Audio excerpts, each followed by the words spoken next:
दोस्तों आज हम पढ़ने जा रहे हैं क्लास 10th की बुक डेमोक्रेटिक पॉलिटिक्स 2 के चैप्टर 2 फेडरलिज्म को। दोस्तों कॉपीराइट की वजह से हम यहाँ ओपन बुक शो नहीं कर रहे, बट अगर आप अपनी यह बुक सामने रखोगे तो आपको लाइन टू लाइन एक्सप्लेनेशन मिल जाएगी।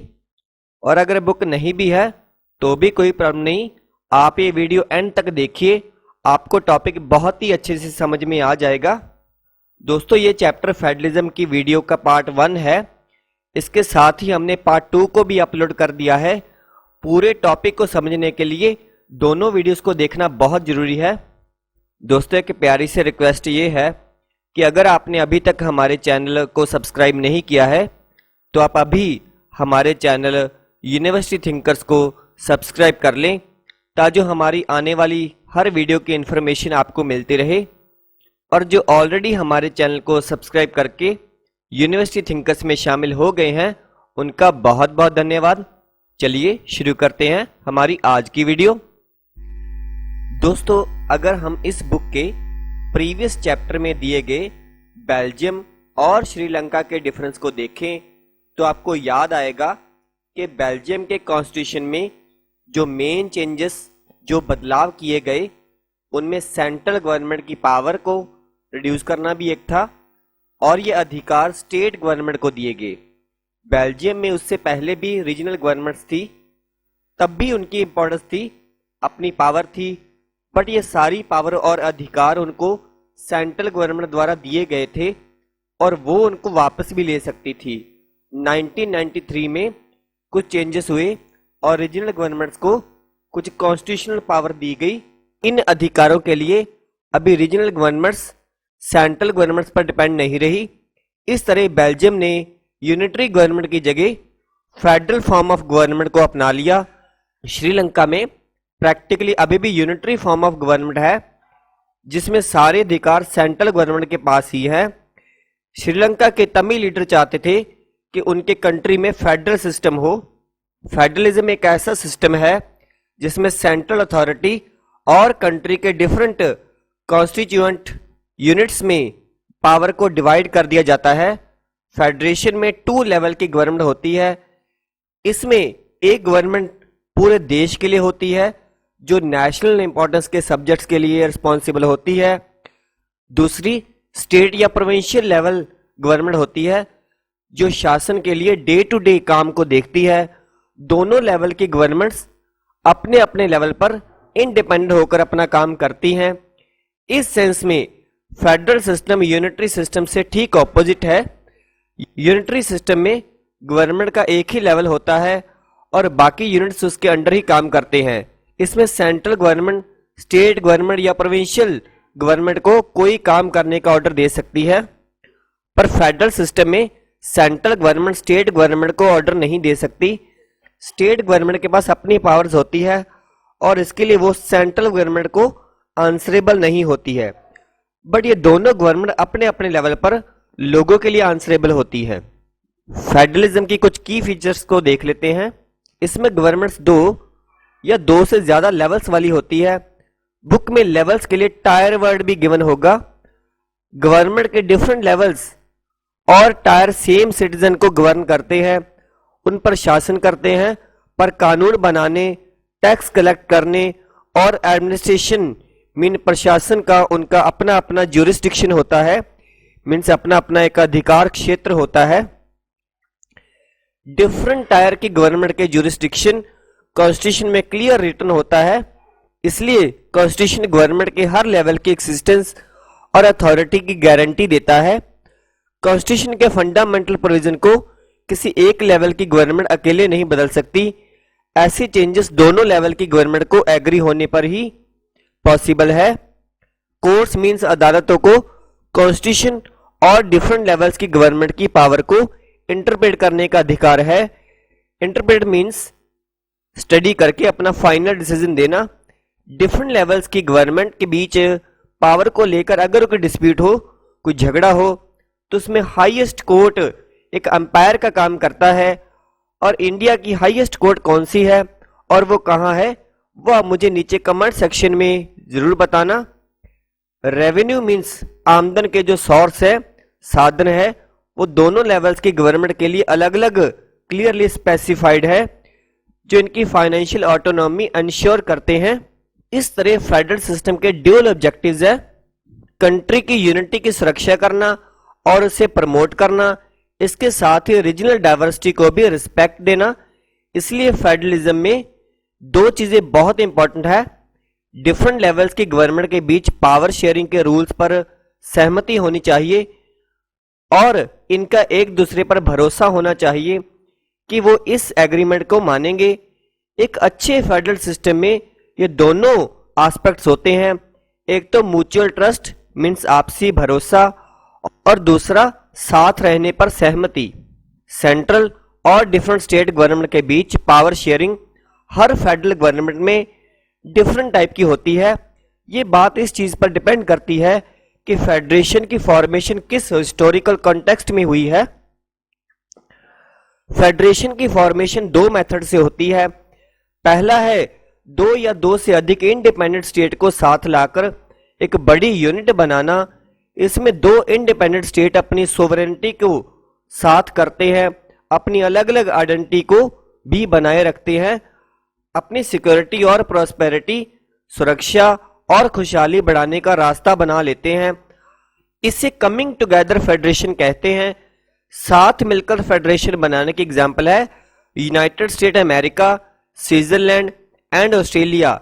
इस तरह के फेडरल सिस्टम वाले कंट्रीज में सारे स्टेट्स के पास इक्वल पावर होती है और वो सेंट्रल के कंपैरिजन में ज्यादा पावरफुल होते हैं। फेडरल सिस्टम की फॉर्मेशन का दूसरा तरीका है जब बड़े देश अपनी पावर को स्टेट और नेशनल गवर्नमेंट के बीच शेयर करने का फैसला करते हैं। इंडिया, स्पेन और बेल्जियम इसकी एग्जाम्पल है। इसे होल्डिंग टुगेदर फेडरेशन कहते हैं। इस सिस्टम में स्टेट के कंपैरिजन सेंट्रल गवर्नमेंट के पास ज्यादा पावर होती है, डिफरेंट स्टेट को इक्वल पावर दी जाती है, पर किसी खास सिचुएशन में किसी किसी स्टेट को स्पेशल पावर भी दी जाती है। What makes India a federal country? हमने पहले ये देखा है कि बेल्जियम और श्रीलंका जैसे स्मॉल कंट्रीज को भी अपने वहां की डाइवर्सिटी को मैनेज करने में प्रॉब्लम आती है, तो इंडिया जैसे वास्ट कंट्री में ये कितना मुश्किल होगा, जहां बहुत सी लैंग्वेज बोलने वाले लोग रहते हैं, जो अलग अलग रीजन में रहते हैं और उनका धर्म भी अलग है। तो हमारे देश में पावर शेयरिंग की क्या अरेंजमेंट्स है? हम कॉन्स्टिट्यूशन से ही बिगिनिंग करते हैं। एक बहुत ही पेनफुल और ब्लडी पार्टीशन के बाद इंडिया को फ्रीडम मिली। इंडिपेंडेंस के बाद बहुत सारे प्रिंसली स्टेट्स इंडिया का पार्ट बन गए। इंडियन कॉन्स्टिट्यूशन ने इंडिया को यूनियन ऑफ स्टेट्स डिक्लेयर कर दिया। इसमें फेडरेशन वर्ड नहीं आया, पर इंडियन यूनियन की फॉर्मेशन फेडरलिज्म के प्रिंसिपल पर हुई है। अगर हम फेडरलिज्म की वो 7 फीचर्स को याद करें जो हम पीछे पढ़कर आए हैं, तो हम देख सकते हैं कि वो सभी बातें इंडियन कॉन्स्टिट्यूशन के डिफरेंट प्रोविजन पर अप्लाई होती हैं।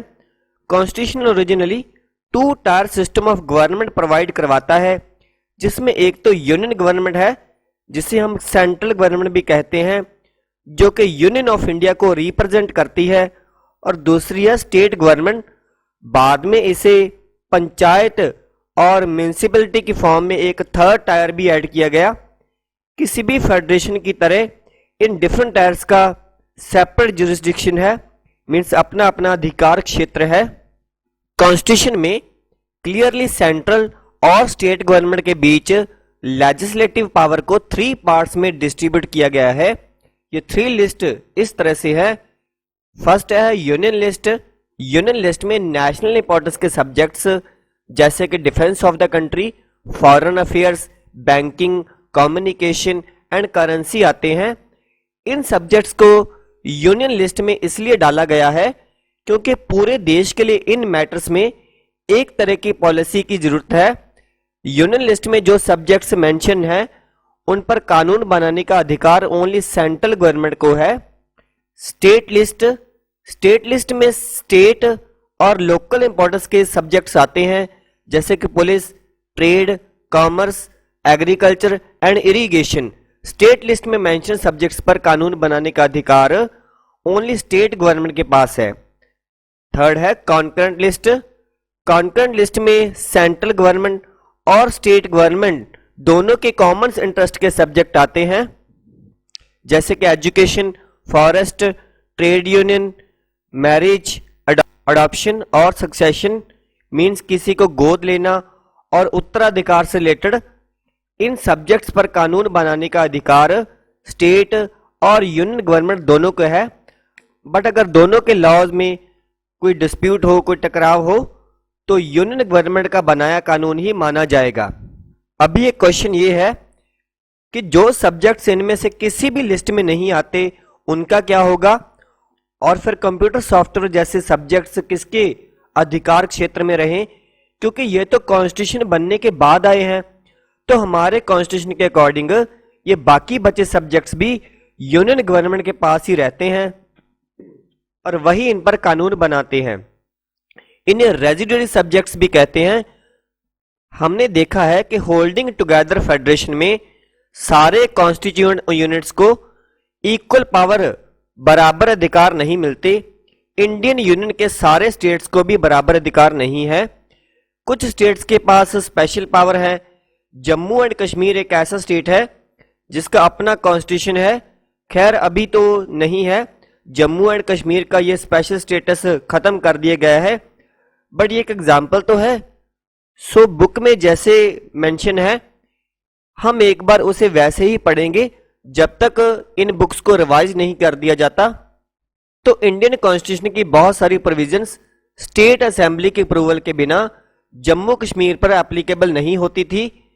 इंडियन सिटीजन जो इस स्टेट के परमानेंट रेजिडेंट नहीं है वो यहाँ लैंड और हाउस बाय नहीं कर सकते थे। इसी तरह से इंडिया के कुछ दूसरे स्टेट्स के लिए भी स्पेशल प्रोविजंस किए गए थे। इंडियन यूनियन के कुछ यूनिट्स के पास बहुत ही कम पावर है। ये ऐसे एरियाज है जो बहुत ही स्मॉल है, छोटे हैं, इसलिए ये इंडिपेंडेंट स्टेट नहीं बन सकते। इन्हें किसी दूसरे स्टेट के साथ मिलाना भी पॉसिबल नहीं है। चंडीगढ़, लक्षद्वीप और कैपिटल सिटी दिल्ली ऐसे इलाके हैं जिन्हें यूनियन टेरिटरीज कहा जाता है। इनके पास स्टेट वाले अधिकार नहीं है। इन एरियाज को चलाने की स्पेशल पावर सेंट्रल गवर्नमेंट के पास है। सेंट्रल और स्टेट गवर्नमेंट के बीच पावर की यह शेयरिंग हमारे कॉन्स्टिट्यूशन का बेसिक स्ट्रक्चर है। इस पावर शेयरिंग अरेंजमेंट्स को चेंज करना इजी नहीं है।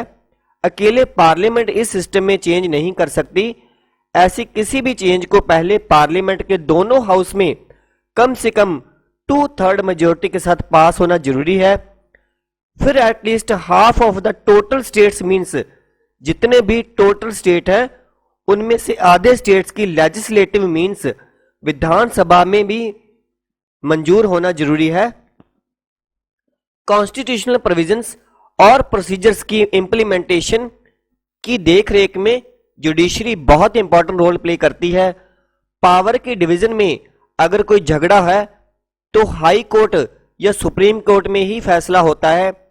गवर्नमेंट चलाने और अपने रिस्पॉन्सिबिलिटीज को निभाने के लिए यूनियन और स्टेट गवर्नमेंट के पास रिसोर्स जमा करने और टैक्स लगाने का अधिकार है।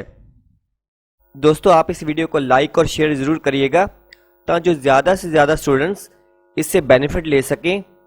आपने अपना वैल्यूएबल टाइम, प्रेशियस टाइम हमारी इस वीडियो को दिया, हमारे इस चैनल को दिया, उसके लिए आपका बहुत बहुत धन्यवाद। मिलते हैं इस वीडियो के पार्ट 2 में। Thank you everyone.